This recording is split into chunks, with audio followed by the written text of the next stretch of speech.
Magagalit ang mga tao. Yun ang klaro. Because the survey already shows the super majority of the Filipino people who are waiting for this trial, no?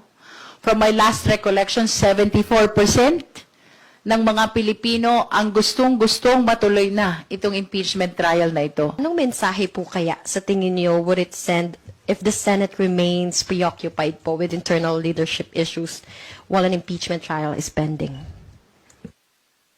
Magagalit ang mga tao. Yun ang klaro. Because the survey already shows the super majority of the Filipino people who are waiting for this trial, no? From my last recollection, 74% ng mga Pilipino ang gustong-gustong matuloy na itong impeachment trial na ito. And remember, the allegations in the present articles of impeachment are the same allegation in the articles of impeachment back in the 19th Congress. Ibig sabihin, we are dealing with the same questions on threat, confidential fund, bribery, and unexplained wealth. Which means, simula 19th Congress hanggang sa oras na ito, wala pa pong naririnig na kasagutan ang sambayanang Pilipino. So to your question, kung anong magiging consequence, anong reaction ng mga tao, certainly from my end, magagalit ang mga Pilipino if we keep on delaying this impeachment trial. Siguro ang dagdag ko na lang din, ang mensahe kung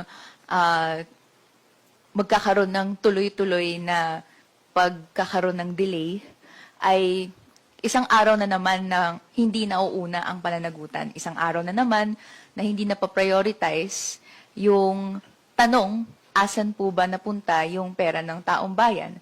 Asan po yung mga sagot para masabi natin na yung pamumuno ay naaayon hindi lang sa konstitusyon, pero sa anong pangangailangan ng mamamayan. Kaya nga po, as the days go by, nakita nating tumataas yung mga humihiling na magsimula na ang paglilitis. Dahil the longer this goes on, the longer these issues are unresolved, mas nararamdaman ng mga mamayang Pilipino na hindi inuuna yung mga panawagan nila.